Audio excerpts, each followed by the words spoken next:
आज हम लोग इकट्ठा हुए हैं 5 सितंबर के अवसर पर। 5 सितंबर क्यों मनाया जाता है, यह हमें जानना जरूरी है। तो हमारे प्रधान महोदय ने डॉक्टर सर्वपल्ली राधाकृष्णन जी के बारे में बहुत सारी बातें इनके द्वारा बताई गई हैं। और एक बात और है कि एक शिक्षक विधवा अपने पति के मर जाने के बाद उनसे पूछा, सहारा मांगने के लिए गए और तब उन्होंने उनको कुछ प्रश्रय के लिए, आश्रय के लिए कुछ उन्होंने दान दिया और यही दिन रखा। उनका जन्मदिन जो है, इसी जन्मदिन को उन्होंने उस विधवा को कुछ दिया।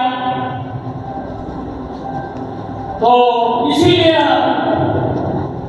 5 सितंबर इसके रूप में मनाते हैं। शिक्षक दिवस के रूप में 5 सितंबर को हम मनाते हैं, है ना।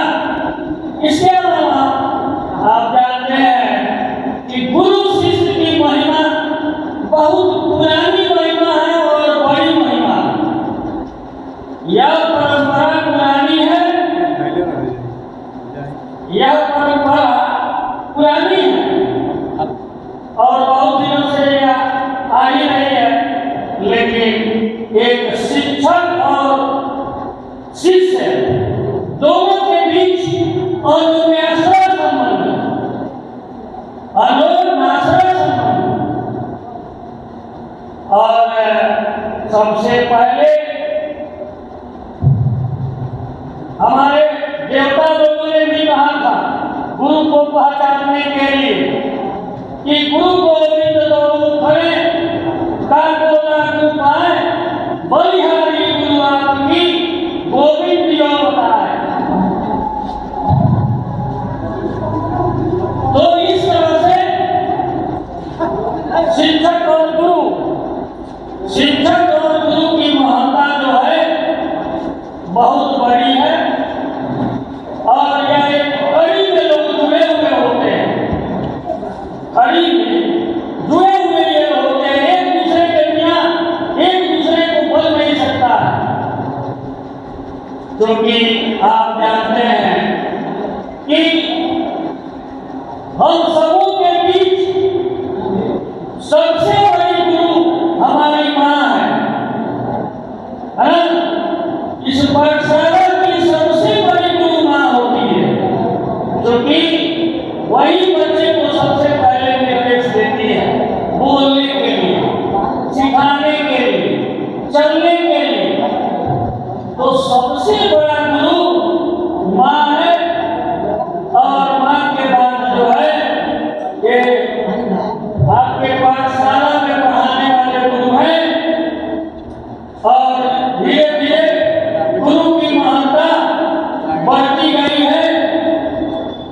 महात्मा जी के तोता के समान शिकारी आएगा, जाल बिछाएगा, दाना डालेगा, लोग में फंसना नहीं। और जब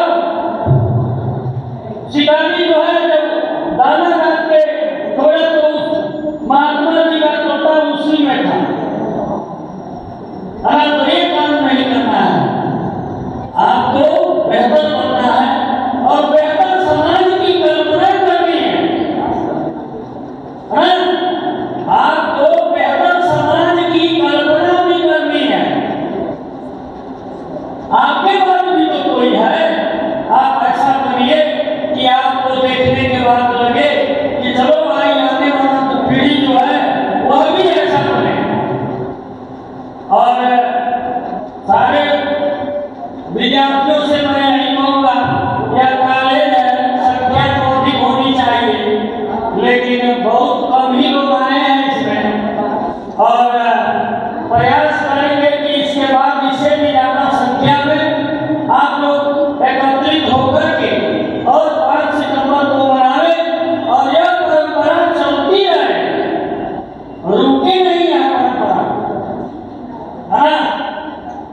बापू के साथ